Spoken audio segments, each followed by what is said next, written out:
So let's talk a little bit about happiness in schools.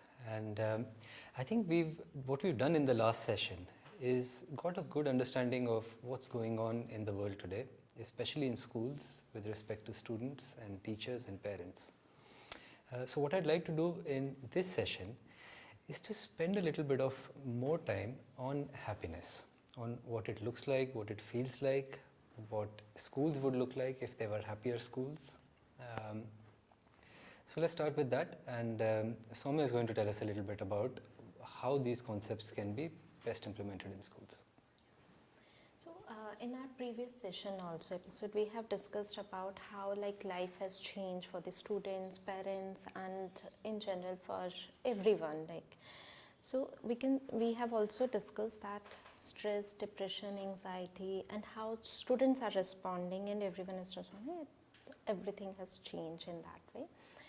So when we talk about happiness and mindfulness, we are talking about happiness as a state of mind, or can happiness be taught in school, or is it something we are talking about happiness as a momentary thing or through jokes or through fun or something, or is it something we are talking about sustainable happiness? So again, the research shows that mind wandering leads to lot of unhappiness and stress.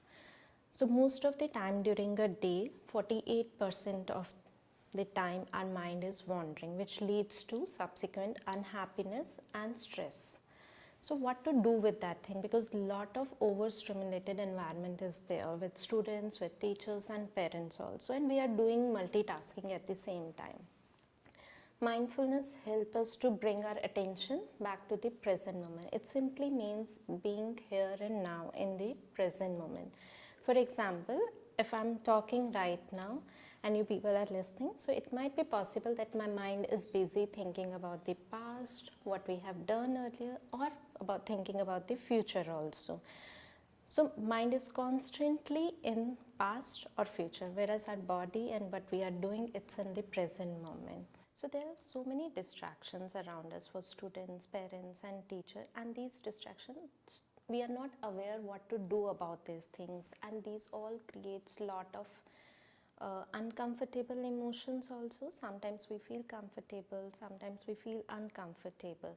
For example, if the child is aware that my friend is getting an iPad or something and he wants it, and parents is saying no for that thing, and he's not aware now how to deal with this emotion, that's create lot of peer pressure also, might have lot of anger, disappointment, and then it might have also a guilt feeling also, because I'm not having that thing, and parent will be on their own journey of emotions because they are not able to handle that emotion or that situation with the child, and that will have an impact on the child performance in the school and relationship and multifold also it can.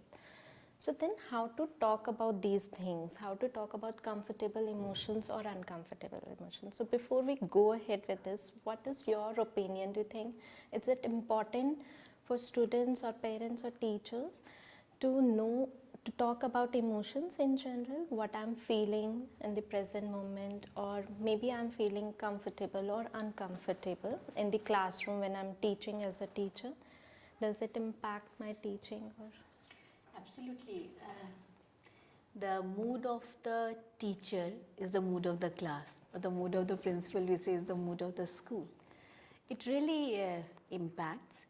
And what I have learned from one of the schools in UK, so when the child comes, so there are pockets and there are sticks with the face of that child, the photographs. So in the morning they put the stick that whether I am happy, I am sad, I am excited, I am elated. The child is learning. So this is we have initiated in some of the schools in the forum where I am associated with. Of course, a lot needs to be done. This is just one example. The mood of the teacher impacts the class, and it impacts the learning of the students in turn. The mood of the parent also impacts the student's life, the child's life. Many of the things like we don't want our children to learn or to know, but learning also takes place when we do not want that it should actually take place. So child is learning, and that stress, that behavioral unrest is seeping down in the child.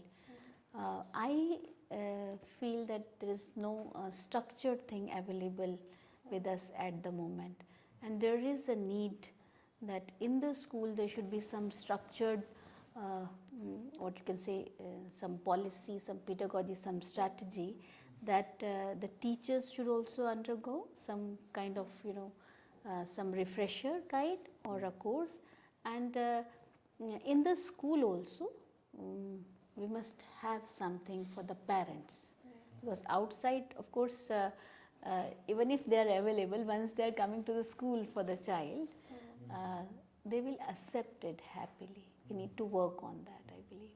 So this is a movement in education and child development, which is about emotional literacy and emotional intelligence. And the first component of emotional intelligence is about being aware of your emotions.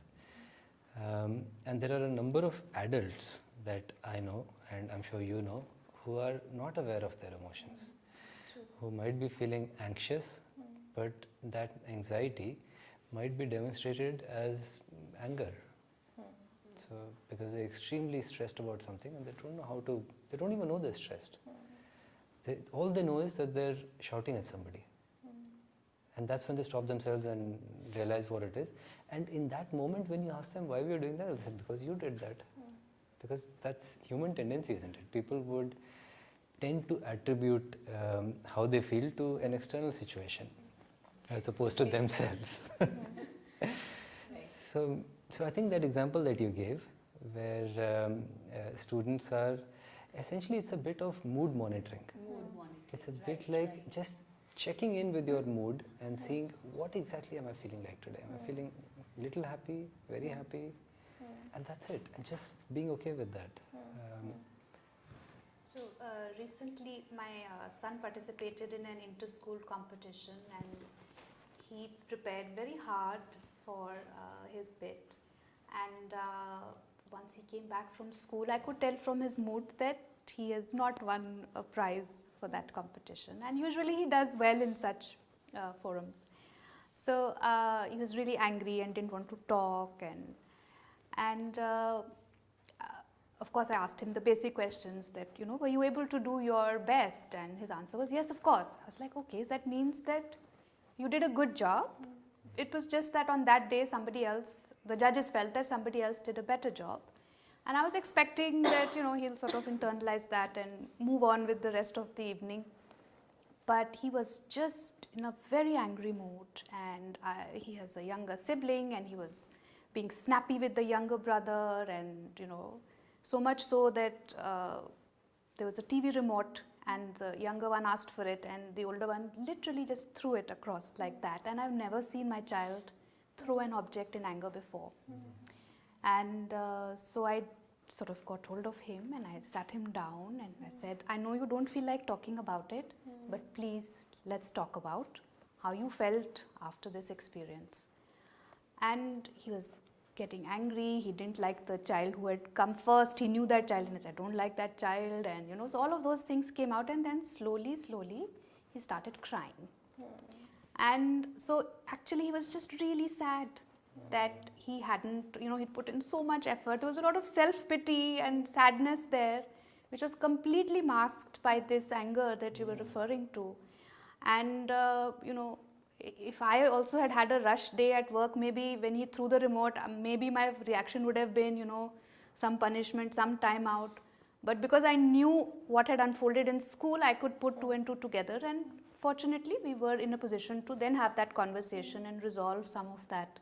But oftentimes, if it was not an event that I was already aware of, I may not have even been sensitive and probed. I would have just seen the reaction and responded as a parent should at that point, that you can't be throwing things and all of that.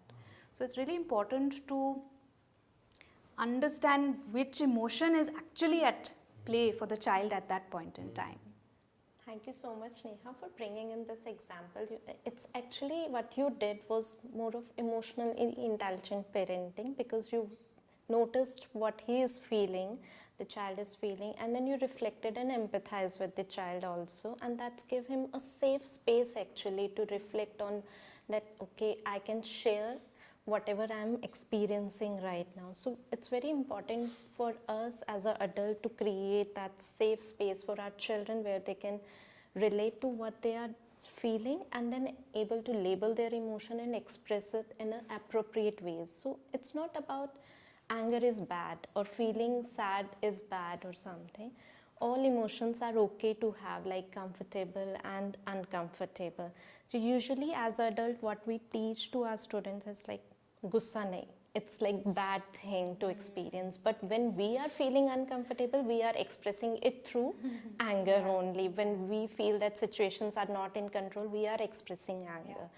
And that's and in that way we are doing role modeling for our students and children also.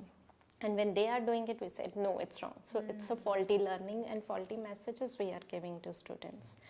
So what kind of, you feel like, these programs, what you are saying, structured intervention can be helpful. Is there something in place right now in the school? Or At the moment it's not. As I have shared that maximum 3 to 4 programs are there for the parents. Similarly, when we talk about the teachers training, it is subject specific, it is pedagogy specific, it is assessment specific, and of course we have life skills and value system trainings as well. But I don't think that one shot training for a parent or a teacher on life skills or managing emotions is sufficient. So it has to be a process. So once a child is admitted in the school, or at the start of the session, there should be some program which usually we educators think about, that like PTM is a periodic meeting of the teachers and parents, which is mainly the sharing of the scores, talking about the child, and it's a kind of quote which is being said. Earlier it used to be the teachers telling what your child has done and not done and is expected to do. Nowadays we are finding the reverse. Now the parents are dictating the teacher what you should do with my child. I think if we club it somewhat with this periodic meeting and with the consent of the parents at the start of the session, it will be very useful. It will be very useful. It's interesting that you spoke about subject matter and content type trainings, because good quality SEL programs or emotional literacy development programs, they actually have sometimes components for teachers. So an example would be that if you're talking about a war that happened in history, then that gives you a really good opportunity to talk about emotions at various aspects, and what do you think that person was feeling like before the war and at the time of the war and when he was doing it. And so there are lots of such examples, but I agree that in terms of emotional educational or emotional literacy, in India there aren't well established comprehensive curriculums yet. One of the things I'd like to say about what Soumya said earlier is that there is a bit of a gender bias in this, isn't it? In Indian society, it's relatively okay for women to have emotions or express emotions, but men are the ones who are supposed to be quote unquote strong. So emotional expression is not encouraged in young boys, as far as I can tell. And I think there is a view in some parents or perhaps a section of society that strong people don't have emotions, or strong people just don't show them. Sure. So if you're showing them, that means you're not strong enough and you need to be stronger.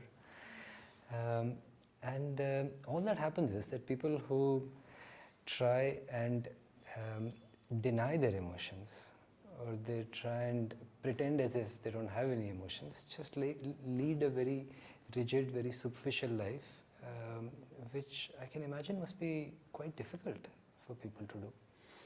So you mean it's a double phase, everybody has the emotion but they are not expressing it, or you mean they really do not have? No, they have it. They Everybody has emotions.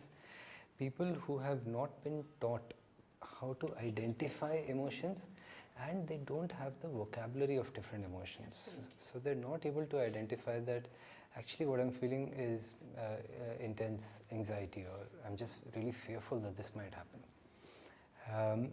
And the way to express it is to talk to somebody, is to call somebody and say, look, I'm really worried this might happen. Can you suggest something?